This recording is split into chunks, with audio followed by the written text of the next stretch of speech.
Hello friends, welcome to my channel. Today we will discuss about OSI reference model. As you all know that we are in the process to learn the CCNP, and which we are learning CCNA's basic models or basic concepts, right? We have already completed some of the classes, like 2 or 3 classes we have already completed, and we discussed about basic of networks. We also discussed the network architecture. So I guess you people are already aware about those topics. If few people are new, those are only learning this video, then they can refer the previous videos. Those are already available on the channel. So those videos will help you to understand the basic of networks, basic of networkings and network architecture. So hopefully this is the fourth class in which we will continue the next concept. So today's concept is OSI reference model.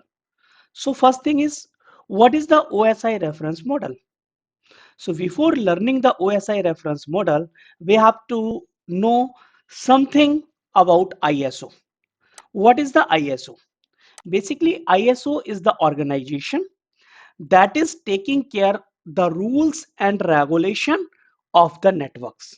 Means they take care the network concepts, you can say network rules and regulation. So the full form of ISO is International Organization for Standardization. You can say it is an international body that is taking care of all network concepts or network rules and regulation. So whenever the network sizes were increasing, then ISO think that we require some standardization, we require some reference model, so that all the organization or all the network body must follow the same rule, same regulation or same concept, right? So to consider these things, they prepared or they launched a reference model that is called OSI reference model.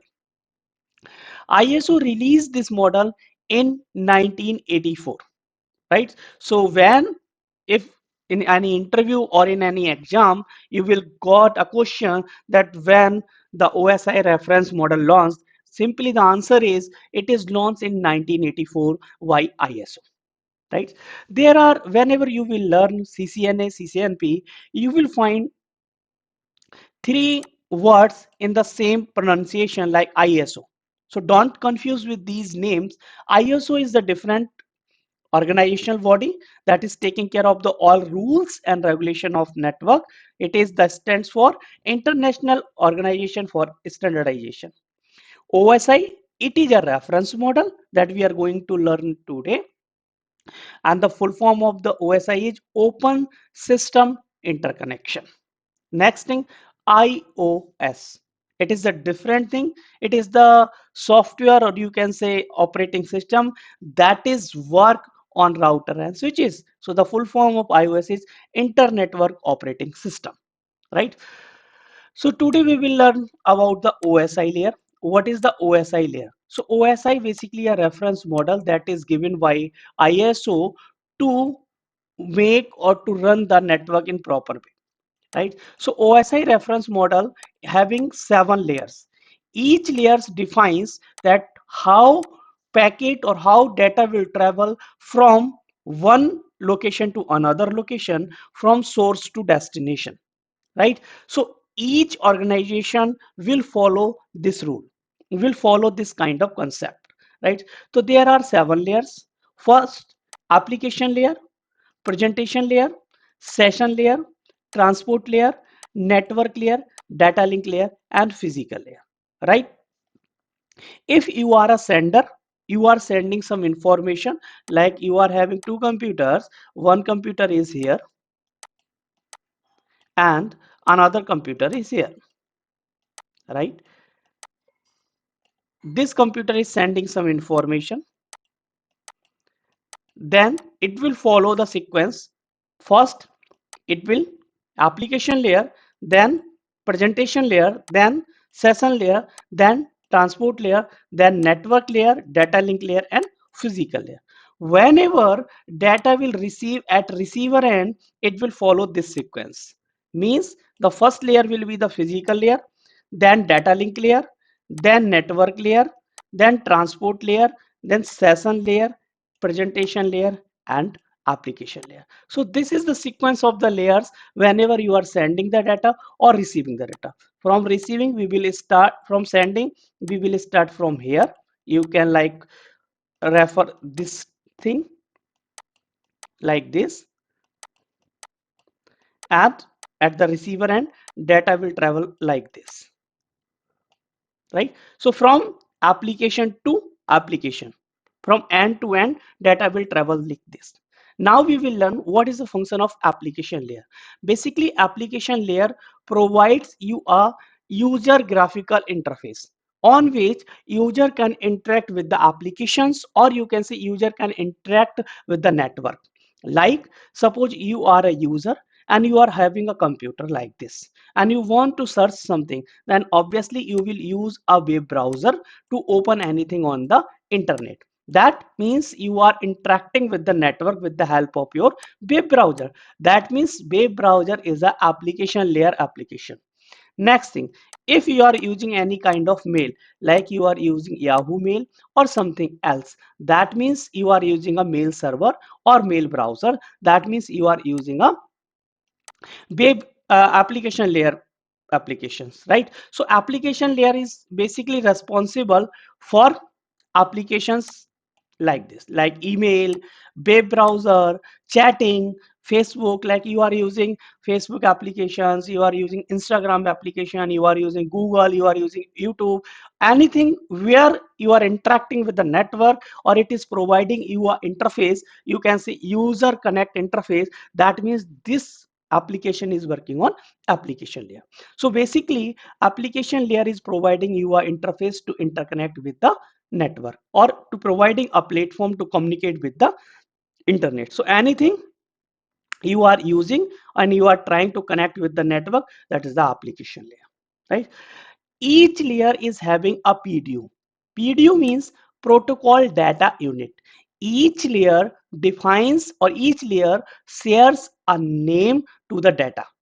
That is called PDU, right? PDU means user data, the data that is transforming from one computer to another computer, right? Next layer is presentation layer. So what is the presentation layer will do? Presentation layer basically used to present anything, and it is the name presentation. That means it is presenting the data. How data is presenting? So basically it is doing few things: code formatting, encryption, compression, anything.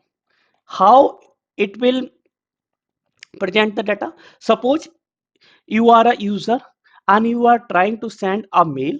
With the help of application layer, you will open a web browser, you will open your Yahoo Mail account. Now you want to send to receiver a PDF file, right? You attached a PDF file, you are sharing some information. Then what the application will do? Application will do contact to the presentation layer. You will attach a data in the form of PDF. What? Whenever data will travel from here to here, it will not travel in the form of PDF. It will travel in the form of some coding, right? What? Whenever data will receive at the end of receiver, again presentation layer will do one thing. Presentation layer will convert this coding information into the respective format. What was the format?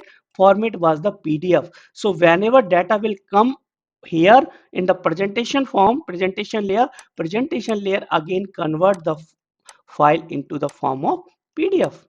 And again whenever data will go from session layer to application layer, user will be able to see this attachment in the mail, right? So presentation layer will do one thing: it will convert the data into the respective format.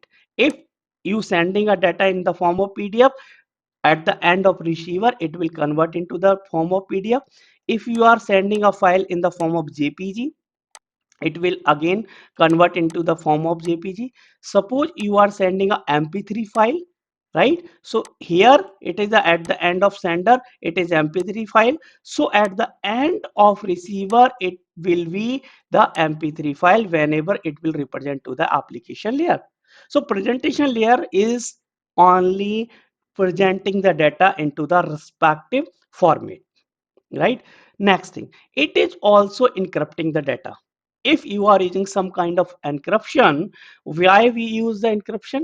We use the encryption to avoid any kind of, like, no one can check my data whenever it is traveling in between the media. No one can, like, see my data, what is the information is going in this platform or in this media. So we encrypted the data. Next thing, data compression. Suppose sometimes we use some applications, or due to some limitations we require to compress the data. Suppose you need to send a file that is having 2 GB of capacity, like that is having the size of 2 GB.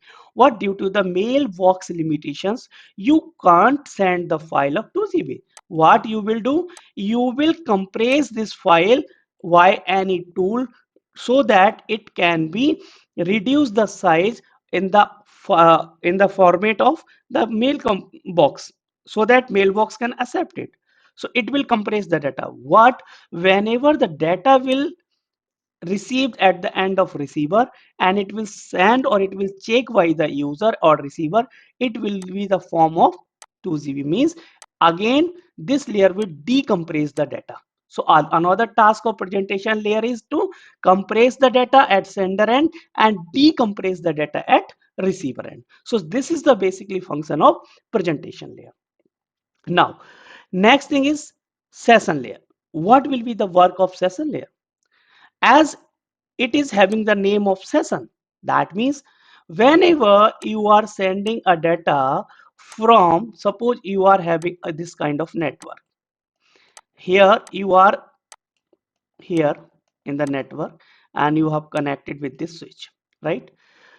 And here you are connecting with a router, and you want to reach a machine that is belongs from another network, like this is also a machine, it is connecting with a switch that is belong to his network, like this, and it is also connecting with a router in his network, like this, and these two routers are connecting with each other via the ISP, like this, right? Suppose this is a machine available in Delhi location, and it is available in Noida location, like this, and this machine want to send the data to this machine that is available in Delhi. What they will do, they will initiate a session.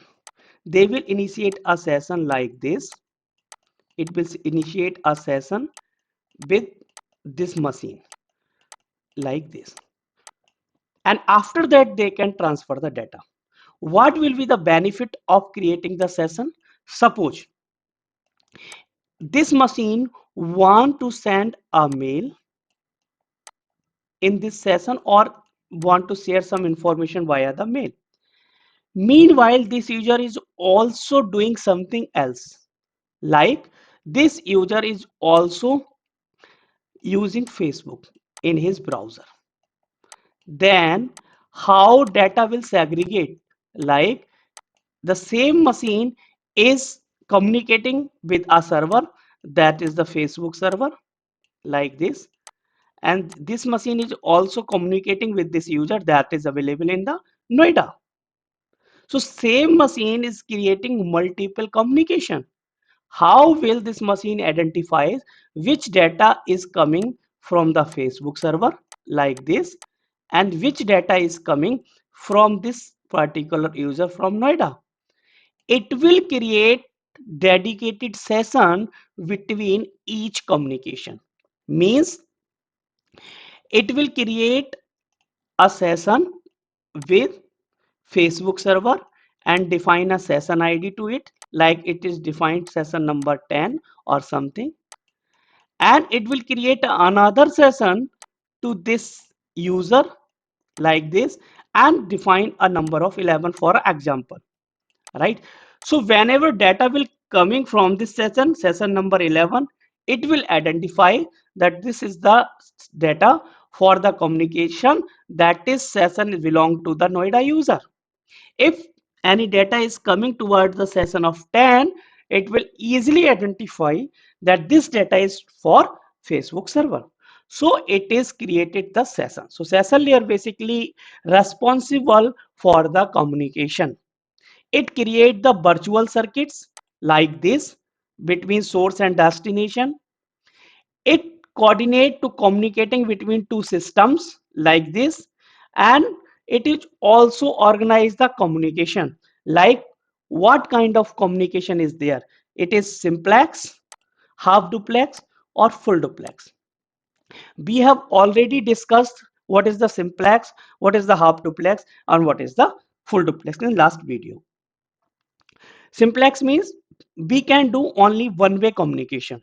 Either you can send the data or you can receive the data. We can't do the both the things. So some media or the media that works on the simplex mode can only do one thing. Half duplex means half duplex mode can send the data and also can receive the data, but not at the same time. At the same time, it can do only one thing. Either it can send data or it can receive the data. What in the simplex mode, this media can only support one thing, either send or either receive. But the difference between simplex and half duplex media can support both the things, what not at the same time, right? What is the means of full duplex? Full duplex media can also support both the things, can send the data and receive the data, and it can send and receive the data at same time.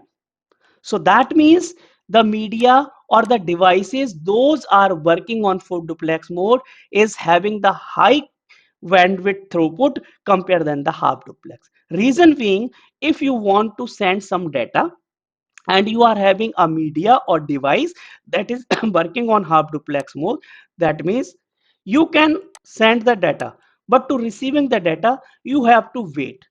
You have to wait to free this media. Whenever the media will be free, you will receive the data. So that means there is a waiting time. That means it is slow than the full duplex. If your device or your network media is supported to the full duplex mode, that means you cannot or you don't need to wait. You can send or receive the data at same time. So basically the function of session layer is to create the session for the communication between two devices after making the virtual circuit. Why it is creating the virtual circuit? To identify the communication between two nodes, right? Next layer is transport layer. Transport layer means it is responsible to send the data from a location to another location. That means it works as a transportation. Transportation means if you want to deliver something from a city to another city, that means you require some kind of transportation, right? So in the same thing, transport layer is responsible to deliver the data, or you can say end to end delivery. Suppose you are having a computer here and this computer is connected in a network like this. It is a router and we are having another switch like this, and another computer is connected here. So if you want to transfer the data from this computer A to this computer B, and you want to make sure that data will travel from here to across the network to travel all the network devices to here. That means transport layer will take care this function. transport layer will take the responsibility to transport your data or to deliver your data from source to destination. So that means transport layer is responsible for end-to-end data delivery. There are two functions of transport layer: reliable, or you can say the trusted or untrusted. It uses two kind of protocols. First is TCP, another is UDP. TCP provides you a reliable connection.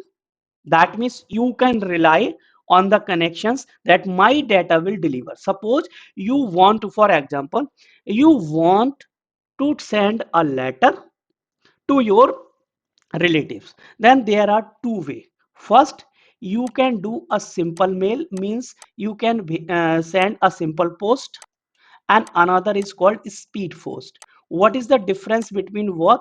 In simple post, you can believe that yes, my data will be delivered, my letter will be delivered by the post office. What you are not having any kind of receipt so that you can track that, or you are not having any guarantee.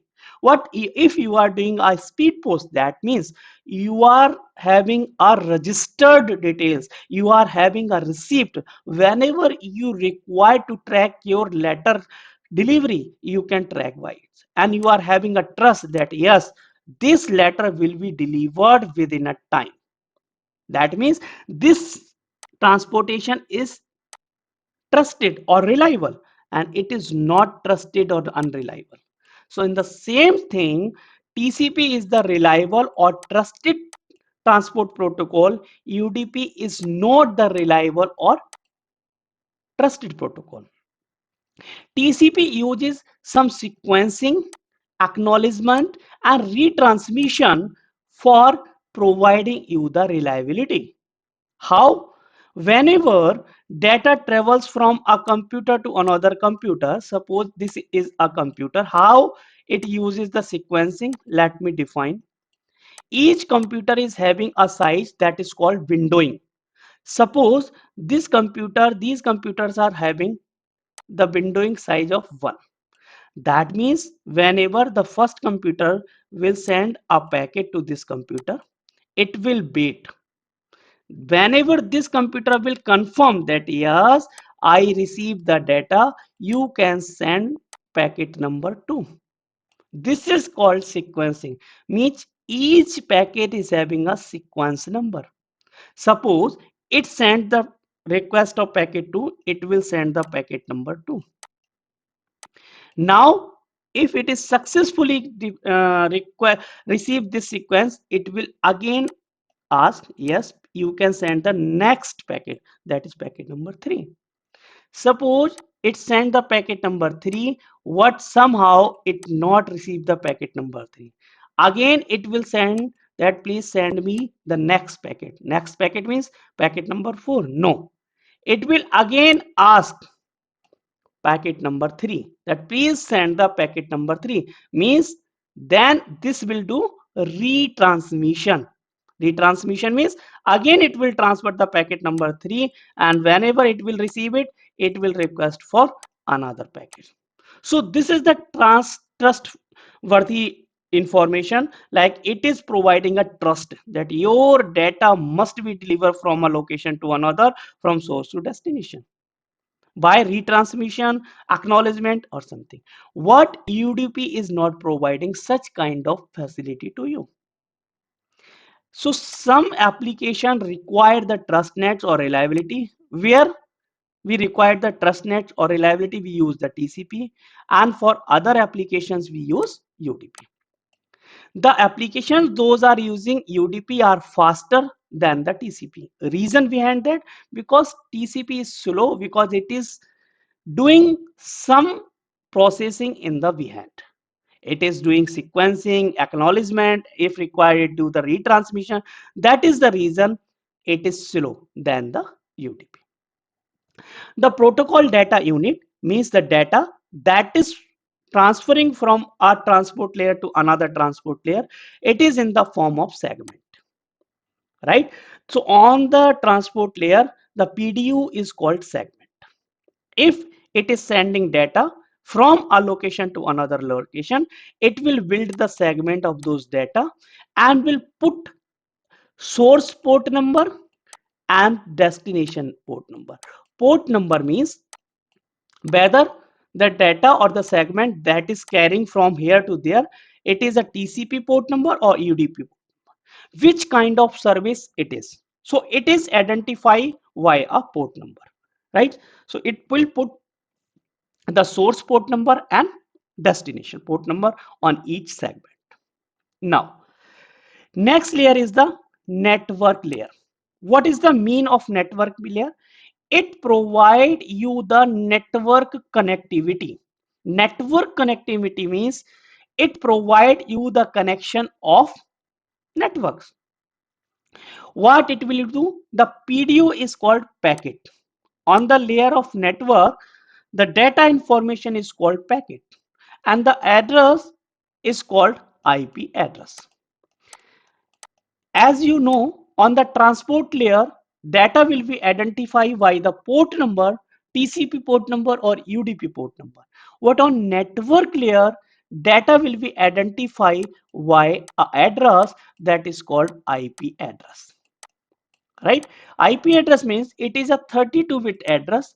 Each computer that want to connect into the network require a IP address. As we discussed in the class of basic of networking, that without the IP address, no device can communicate with the network. Each device that want to communicate with the network require a IP address. IP address provides you the network identity, that what is your identity in the particular network, right? So the PDU is packet. Whenever any data will be sending by any machine, it convert the data into packet and put the source address, that means source IP, or destination address, that means destination IP. Suppose destination IP is 2.2.2 and source IP is 1.1.1. So we can say IP address is a layer 3. This is the third layer. So IP address is a layer 3 address. The devices those worked on layer 3 means those work on network layer, they identify or they worked on IP address. Suppose a device that is called router. Router works on layer 3. That is the reason router always understands the IP address and it performs the routing. Means whenever you require to communicate between two networks, you require a layer 3 device. That means you require a router. You require a network layer device. So the function of network layer is to communicate the device into the network. It provide you end-to-end delivery. It provides you a logical addressing via the router. It also provides the connectivity between different network. It provide you the inter-network communication, which means communication between two or more networks. It do the packet forwarding. Reason, because the PDU protocol data units on this layer is called the packet. It also do the packet filtering and it do the best path determination via the routing concept. In this layer, routing works if you are having multiple paths to reach any kind of destination, then routing will decide which route is the best route, right? Next layer is the data link layer. Data link layer means this layer is the second layer of OSI reference model. The PDU of this layer is called frame, right? And on the frame, it put a address, because each layer is having a identification that is called address. As you learn that network layer is having a address that is called IP. Transport layer is having a address that is called TCP or port numbers, TCP or UDP. Same thing, data link layer is having an address that is called MAC address. Means this is the 48-bit address and it is the unique address of each device. You can say it is the physical address embedded on any device. Whenever any device works on data link layer, that means the device will communicate with the help of MAC address. The switch is the example. Switch is a device that works on data link layer. So that is the reason switch always works on the MAC. Means whenever two computers want to communicate in LAN in layer 2, they require a MAC address. Suppose this PC is having a MAC address A and this PC is having a MAC address B. Then this switch will build a MAC address table so that these devices can communicate with each other. Or protocol data units on this layer is called frames. Next and last layer is physical layer. You can say the last layer from sender end, and this is the first layer from receiver end. So if you are having any interview question, what is the first layer? Obviously answer will be physical layer. It is called layer 1. Data link is layer 2, it is layer 3, layer 4, 5, 6 and 7. This will be the sequence: physical, data link, network, transport, session, presentation and application. So on the physical layer, data will be transferred in the form of bits. That means if you are connecting to computers with each other like this, so computer is using a physical media to connecting with each other.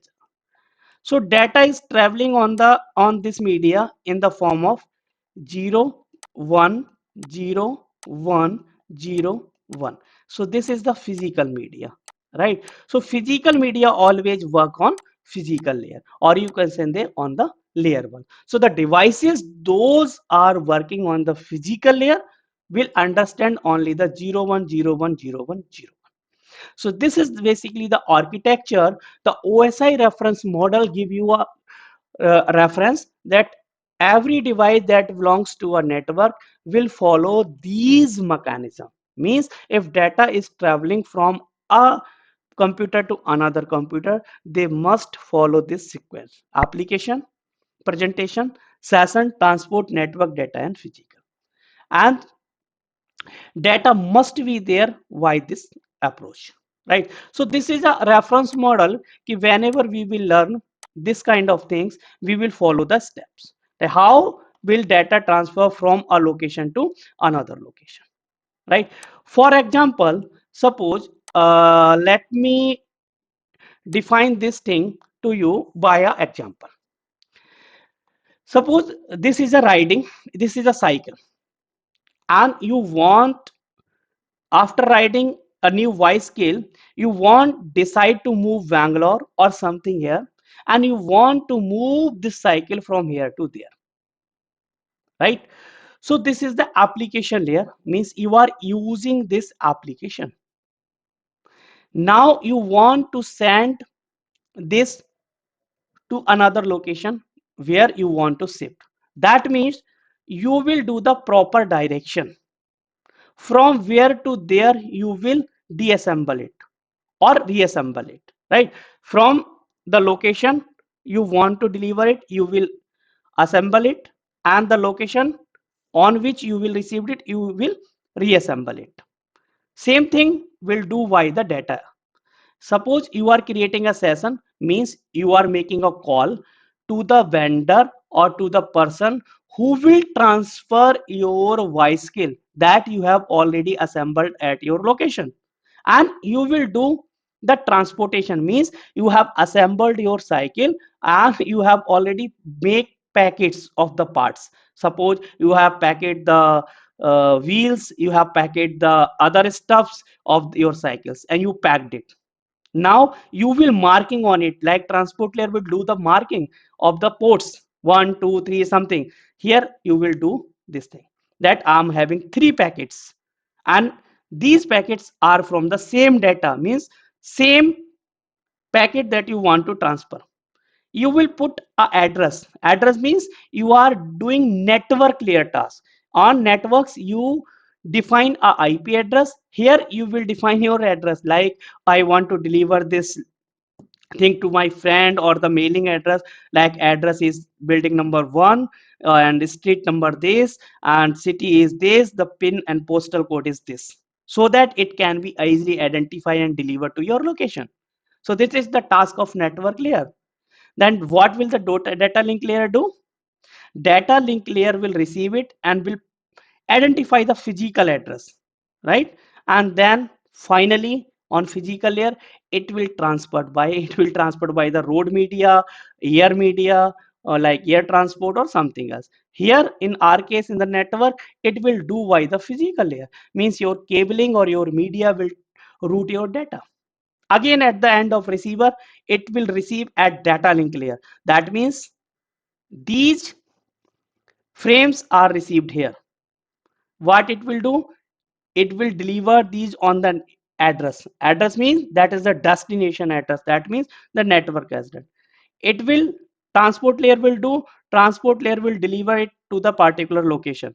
And then what the session layer will do, it will inform to the sender that yes, your delivery has been completed and this is your OTP, or you can let me the OTP so that I can close this. This is the function of session layer. What the presentation layer will do, presentation layer will present the data, means reassemble the data in the same form as it was. It was a cycle, so it will, what it will do, it will present the form of cycle. So this is basically the reference model, that data will transfer from a location to another location in this reference model, right? So reference model is having 7 layers. These 3 layers are called the upper layer: application, presentation, and session. And these 4 layers are called the data flow layers. Actual data flows in these layers. Physical layer, data will carry in the form of bits. Data link layer, the address that will work on this layer is MAC address. Network layer, the address that will work here on this layer is called IP address, and address that is called on transport layer is called TCP and UDP. So this is basic the reference model of OSI reference model, so that data can easily transfer from a location to another location. So I hope you understand the reference model, why we require the OSI reference model, how data will travel from a location to another location when the OSI model launched, and which organization launched the OSI reference model. So thank you guys. Thanks for watching this video. If you like this video, then please like the video and subscribe the channel. Thanks for watching. Bye bye. Take care.